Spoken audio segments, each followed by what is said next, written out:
आज से तकरीबन एक हफ्ता पहले एक नंगी लड़की जिसके बदन पर एक भी कपड़ा नहीं था, वो एक घर के बाहर खड़ी थी और मुसलसल एक दरवाजा बजाए जा रही थी। कुछ ही देर के बाद एक लड़का उस घर में से बाहर निकलता है और उससे मदद मांगती है, खुदा के नाम पर उसे कोई कपड़े लाकर दे दे। उस लड़के ने उस लड़की को पूरी तरह देखा। उस लड़की ने कुछ भी नहीं पहना था और उससे खून भी निकल रहा था। इस सब सिचुएशन को देखने के बावजूद भी उस लड़के ने इस लड़की से कहा कि तू यहाँ से चली जा और जल्दी से दरवाजा बंद कर दिया। आज का ये केस सुनकर ना सिर्फ आपको एक्यूज पर गुस्सा आएगा, बल्कि आज आपको हमारी सोसाइटी का असल चेहरा नजर आएगा। लेकिन अब सवाल ये था कि ये लड़की यहाँ पहुंची कैसे और मेनली इसका ये हाल किसने किया। आई एम जगह बरशर और आज मैं आपको उज्जैन केस की कुछ ऐसे हकाइक बताऊंगा जिनको सुनकर आप हैरान और परेशान रह जाएंगे।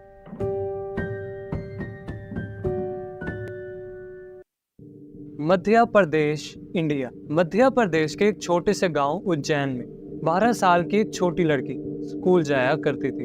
वो उज्जैन के एक छोटे से घर में अपने ग्रैंडफादर, बड़े भाई और बाबा के साथ रहती थी। उसकी माँ चंद साल पहले ही उन्हें छोड़कर चली गई थी। अब क्योंकि उसकी माँ नहीं थी तो उसकी तमाम टेक केयर उसके ग्रैंडफादर यानी दादा किया करता था। 12 साल की ये लड़की 8th स्टैंडर्ड में पढ़ती थी। इसको पढ़ने का काफ़ी ज़्यादा शौक था। ये हमेशा हंसती खेलती रहती, सुबह को स्कूल जाती और 4 या 4:30 के दरमियान घर आ जाती थी। लेकिन फिर कुछ ऐसा हुआ जिसने इस हंसते खेलते परिवार से उसकी तमाम खुशियाँ छीन ली। 24 सितंबर 2023 इस दिन इस लड़की का ओलंपियाड का एग्जाम था और इसको एग्जाम देने के लिए आउट ऑफ सिटी जाना था। लेकिन उसका ये एग्जाम देना काफी ज्यादा जरूरी था। ये 12 साल की नन्ही परी कभी भी अपने शहर से बाहर नहीं गई थी।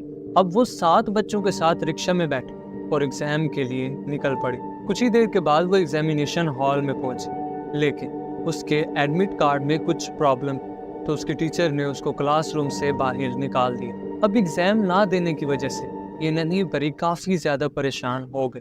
अब इसको कुछ भी समझ नहीं आ रहा था कि ये अब क्या करे। ये इसी परेशानी में स्कूल से बाहर आई। बाहर एक रिक्शा खड़ा था। ये उस रिक्शे में बैठी। रिक्शे वाले ने पूछा कि आपने कहाँ जाना, तो इस लड़की ने कहा कि आप सीधा चले। अभी रिक्शा थोड़ा ही दूर चला था कि इस लड़की ने उस रिक्शे वाले से कहा कि मेरे पास पैसे नहीं।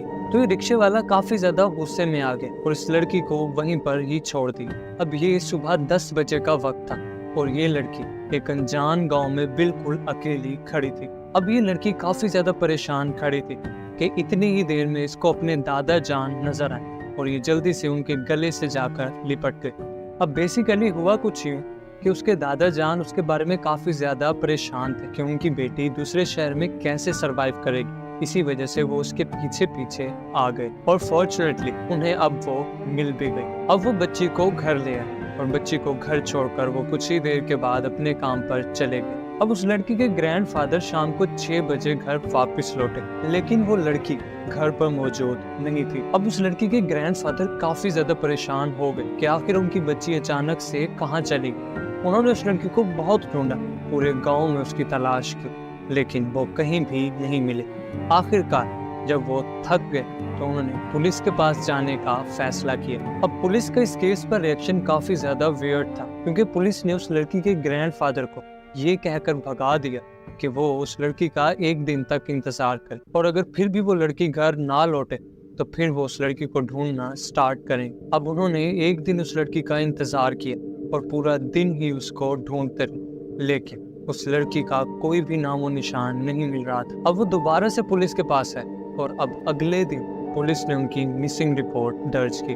25 सितंबर 2023 इस लड़की को अपने घर से तकरीबन 700 किलोमीटर अवे रिपोर्ट किया गया। ये लड़की एक अननोन सिटी की स्ट्रीट्स पर लोगों से मदद मांग रही थी। ये लड़की तकरीबन 8 किलोमीटर तक सबसे मदद मांगती गई, लेकिन कोई भी इसकी मदद करने को तैयार ना था। इसके कपड़े फटे हुए थे, इसके चेहरे पर काफी ज्यादा मट्टी थी और जिस्म के हर हिस्से से खून आ रहा था। 12 साल की ये नन्ही परी तकरीबन 2 से 2.5 घंटे तमाम लोगों से मदद मांगती रही, लेकिन कोई भी इस बेबस लड़की की मदद करने को तैयार नहीं था। इसकी वजह ये थी कि कोई भी शख्स इस केस में नहीं फंसना चाहता था और हर शख्स यही सोच रहा था कि अगर उसने इसकी मदद की तो उसको कोर्ट कचहरियों के चक्कर लगाने पड़ेंगे। अब ये लड़की मेन सिटी से तकरीबन 15 किलोमीटर दूर आ चुकी थी और सामने इसे एक आश्रम नजर आया। उस आश्रम के एक पुजारी किसी काम के लिए बाहर जा रहे थे।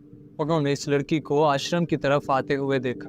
She was wearing nothing. उस पुजारी ने फौरन से उसको अपनी चादर दी और उसको चादर में लपेटकर आश्रम में ले आया। अब उसने उस लड़की को बिठाया और पानी पिलाया। कुछ ही देर के बाद उस पुजारी ने उस लड़की से पूछा कि तुम्हारा घर कहाँ है, तुम्हारा नाम क्या है और तुम यहाँ पर कैसे पहुंची। वो लड़की बहुत ज्यादा सहमी हुई थी और कुछ भी नहीं बोल रही थी और जैसे ही वो कुछ बोलती उनको उसकी लैंग्वेज भी समझ नहीं आती थी। इसी वजह से उन्होंने एक पेन और पेंसिल मंगवाया और उस लड़की को थमा दी कि शायद वो अपने घर का कोई नंबर या कोई एड्रेस उन्हें बता दे। लेकिन वो लड़की काफी ज्यादा कांप रही थी और कुछ भी लिखने की हालत में नहीं थी। अब उस पुजारी ने उस लड़की से पूछा कि क्या तुमने कुछ खाना है, तो उस लड़की ने हाँ में सर हिलाया। बस आप उस 12 साल की लड़की की स्टेट को इमेजिन करें कि जो तकरीबन 2.5 घंटे तक लोगों से मदद मांगती रही, but no one is here to help her. अब पुजारी ने फौरन से पुलिस को बुलवाया और पुलिस लड़की की क्रिटिकल सिचुएशन को देखते हुए इसको फौरन से हॉस्पिटल ले गई और इसके मेडिकल रिपोर्ट से ये साबित हुआ कि इस 12 साल की नन्ही परी के साथ जबरदस्ती और रेप किया गया।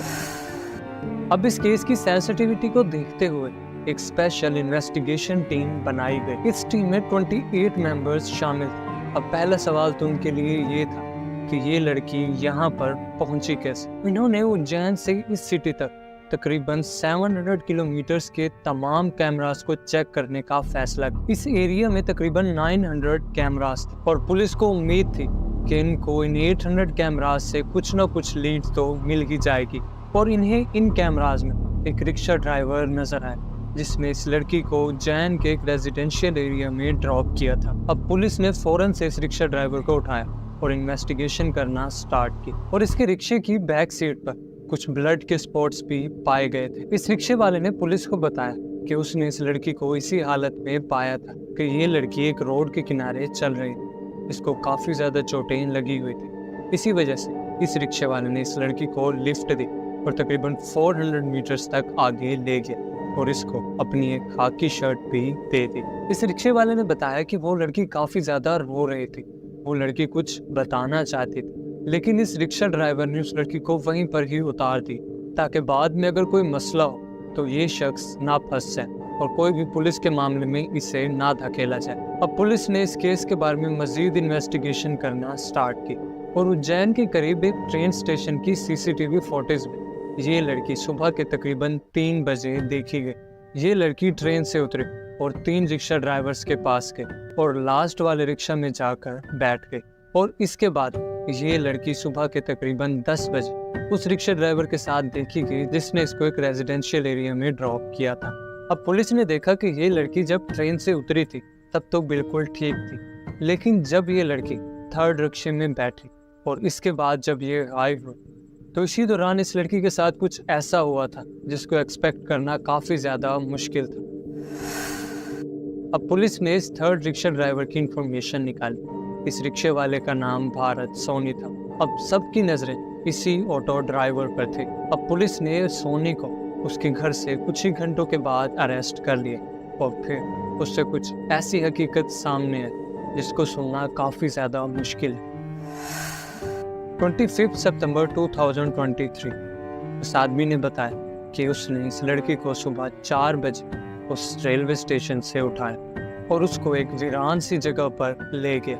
वहां पर उसने उस बच्ची का रेप किया और उसको वहीं पर छोड़कर भाग गया। वो सीधा घर आ गया और ऐसे प्रिटेंड किया जैसे कुछ हुआ ही नहीं है। लेकिन अब जब वो पुलिस की कस्टडी में था तो पुलिस इसको उस क्राइम सीन पर ले गई और वहां पहुंचने के बाद पुलिस को उस लड़की के कपड़े और शूज मिले, जिससे ये कंफर्म हुआ कि ये सब कुछ इसी एक आदमी ने किया है। इस आदमी को 20 साल कैद की सजा सुनाई गई और इस केस से हम अपनी सोसाइटी का एक बहुत ही खौफनाक सा चेहरा देखने को मिला कि जिन्होंने उस 12 साल की बच्ची की उस हालत में भी मदद नहीं की और उसको उसके हाल पर छोड़ दिए सिर्फ इस डर से कि शायद उन्हें कोर्ट कचहरी के चक्कर ना लगाने पड़े। उम्मीद है कि हमारा आज का ये केस आपको पसंद आया हो। अगर पसंद आया हो तो हमारे चैनल को सब्सक्राइब भी कर दीजिएगा, अगर नहीं आया तो ना कीजिएगा।